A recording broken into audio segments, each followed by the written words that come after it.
Philippiens, chapitre 2. Le Christ vous rend plus fort, son amour vous donne du courage et son esprit vous unit.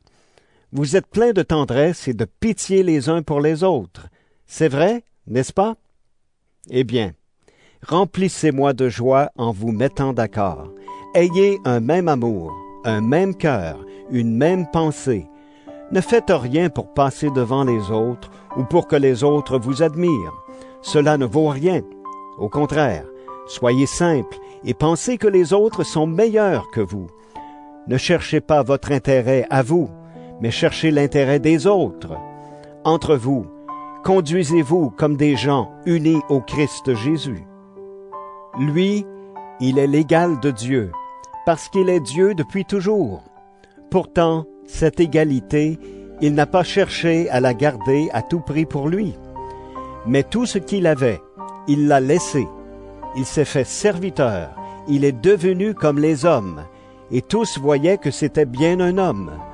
Il s'est fait plus petit encore. Il a obéi jusqu'à la mort, et il est mort sur une croix. C'est pourquoi Dieu l'a placé très haut, et il lui a donné le nom qui est au-dessus de tous les autres noms. Alors tous ceux qui sont dans le ciel, sur la terre et chez les morts, tomberont à genoux quand ils entendront le nom de Jésus. Et tous reconnaîtront ceci: Jésus-Christ est le Seigneur, pour la gloire de Dieu le Père. C'est pourquoi, amis très chers, obéissez à Dieu comme vous l'avez toujours fait. Obéissez-lui, non seulement quand je suis là, mais encore plus maintenant que je suis absent. Avec un grand respect pour Dieu et en tremblant, travaillez pour être sauvés. Dieu travaille en vous et il vous rend capable de vouloir et de faire les actions qui lui plaisent. Faites tout sans vous plaindre et sans discuter. Ainsi vous serez innocents, on n'aura rien à vous reprocher. Vous serez des enfants de Dieu, sans défaut, au milieu de gens malhonnêtes et mauvais. Parmi ces gens-là, vous brillez comme des lumières dans le monde, parce que vous apportez la parole de vie. Le jour où le Christ viendra, je pourrai être fier de vous. Et, on le verra bien, je n'aurai pas travaillé pour rien. Je ne me serai pas fatigué pour rien.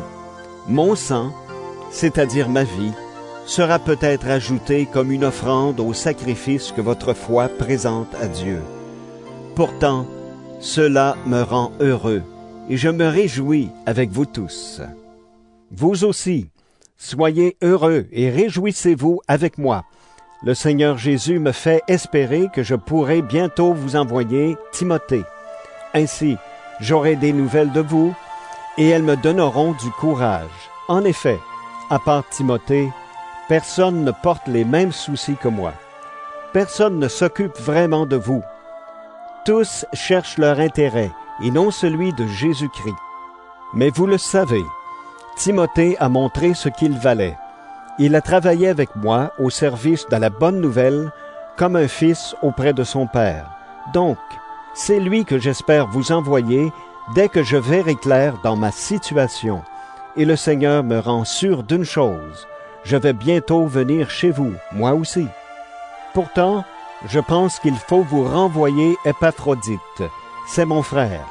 Il travaille et combat avec moi, et vous l'avez envoyé pour me servir quand j'en avais besoin.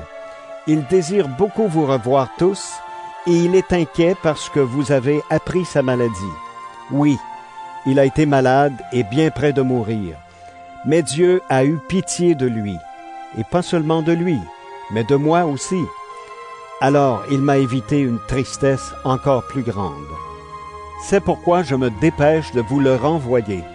Ainsi, quand vous le verrez, vous serez de nouveau dans la joie, et moi, je serai moins triste. Recevez-le avec grande joie, comme un frère chrétien.